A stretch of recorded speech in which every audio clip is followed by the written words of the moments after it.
And the other whoopsie that we have to fix, this did not come from the process I did yesterday, but this came from me trying to fix the initial T-Astrogrow situation. Because the weather stripping was facing this way, I thought if I plowed a groove going vertically with the door, even though I didn't have the clearance here, I figured if the weather stripping was here, as the door came and closed up on it, it would still make a weather tight seal, and I wouldn't have to worry about doing something with this margin.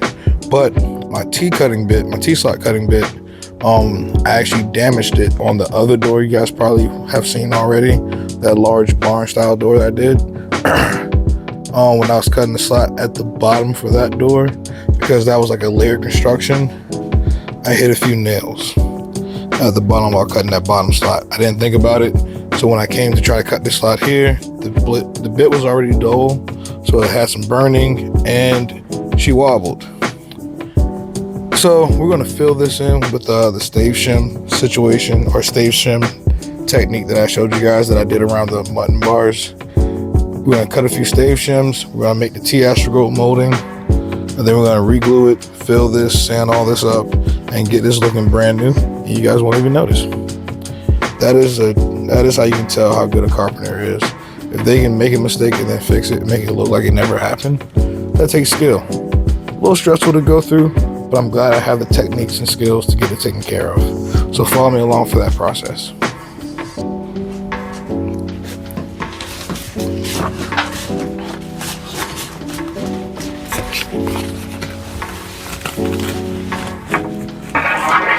Alright, so the first thing we're going to do is tilt the blade on the table saw over so I can make the Stave Shim.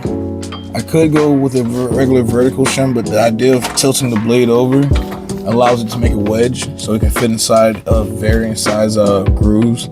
And that door I did cut with two different router bits because the first one burnt up on the first pass. So by setting up the table saw to cut a wedge that will fit into the groove, we can fill that kerf mark and you guys won't see anything. So I'm gonna take a couple passes on this, rip at least two of them just so I have an extra one. Then we're gonna go over to the door and glue this in.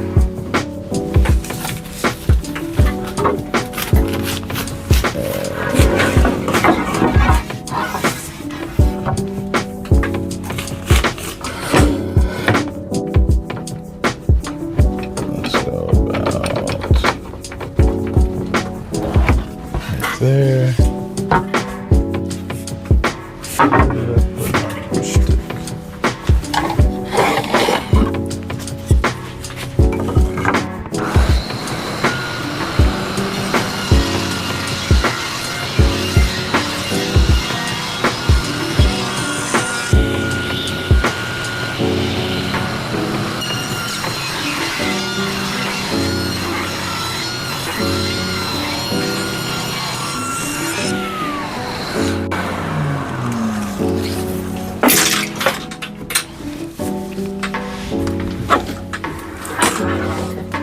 And now we have a bevel on both ends of this piece. We can set this blade back to 0 using our digital gauge.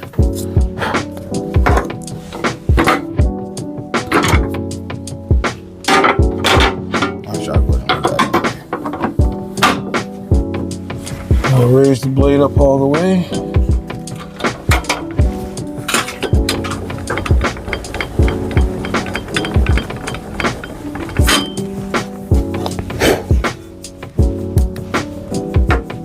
Set it on the table, zero out the gauge, bring the gauge over to the blade, make sure you're not on a tooth.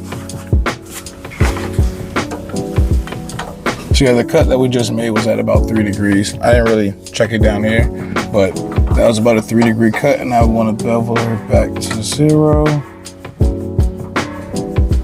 We're at a ½ degree, 0.00.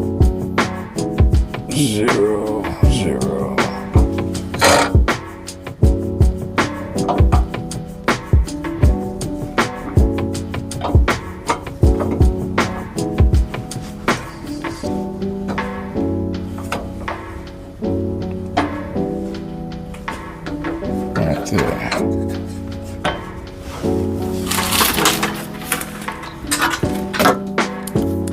Turn off our gauge, stick it back up under our fence. And then we pop out our insert and drop back in the zero clearance. Because whenever you're ripping small strips like that, I just tilted the wrong gauge. I just changed the angle again.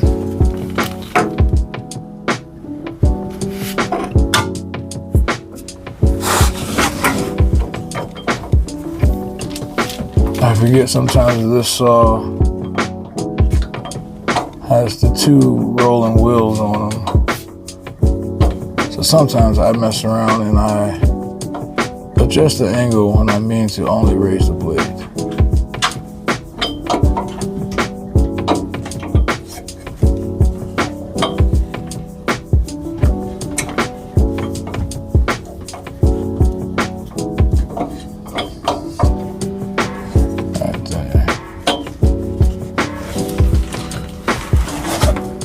That one's locked in, but then we can lower the blade.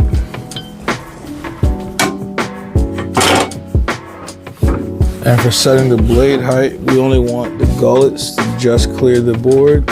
So we're gonna lower it down to right there.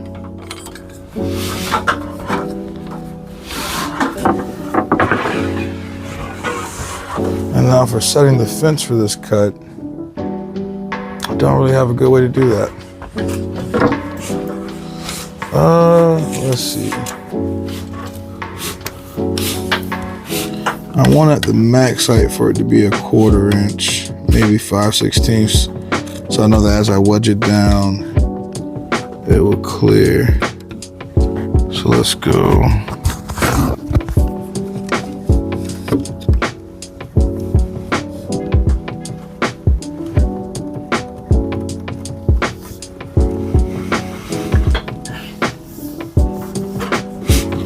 At the very bottom, let's make it.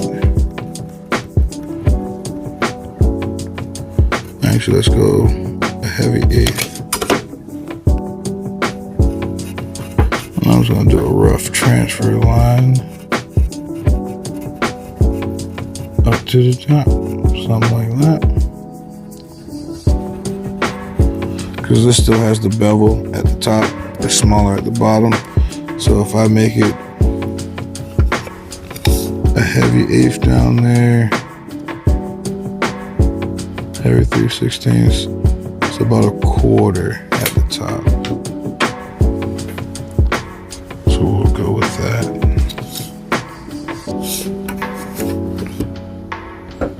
And then I'll set my table saw off with this.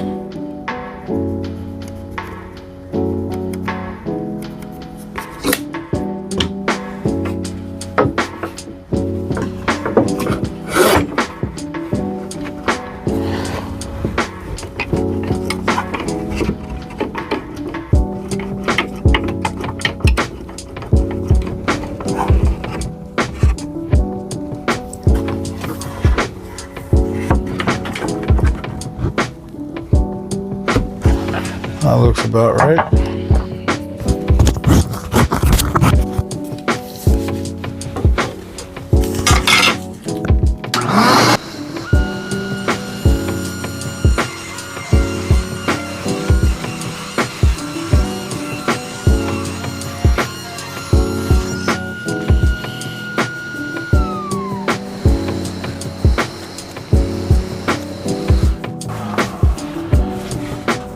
This one came out a 1/4 inch to 5/16. We're about to see how it fits inside the groove. And then I'll adjust the table saw fence accordingly. Whether I need to bring it in or out.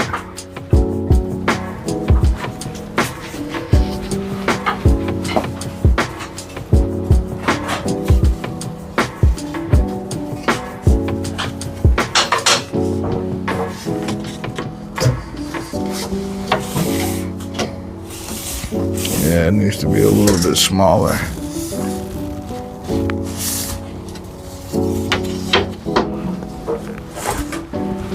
So we're going to cheat the fence in a little bit.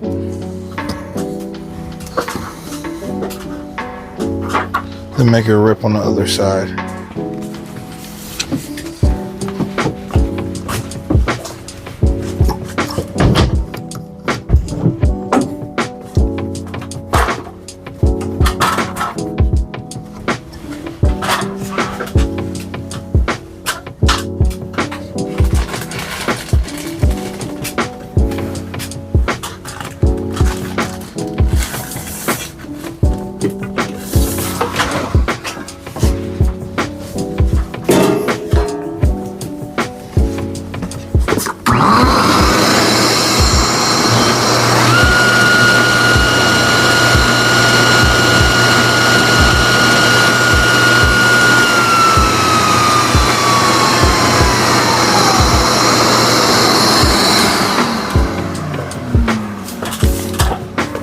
Silly me, I forgot it doesn't work that way. I have to remeasure because I ripped off. I can't just readjust the fence. So to make it smaller, I marked that one at a heavy quarter. We're gonna go just under that.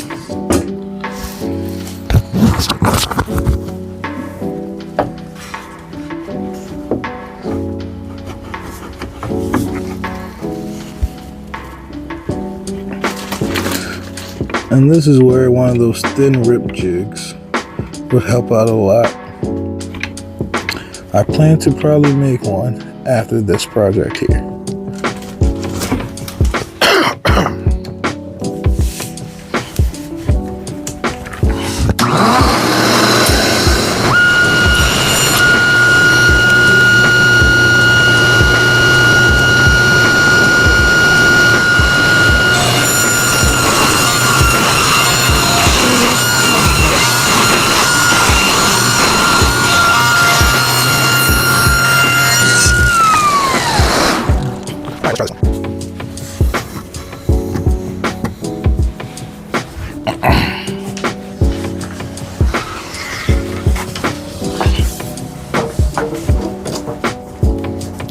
Slots in like a glove.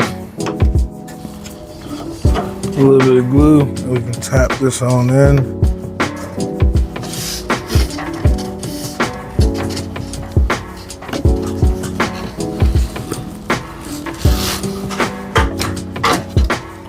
All right.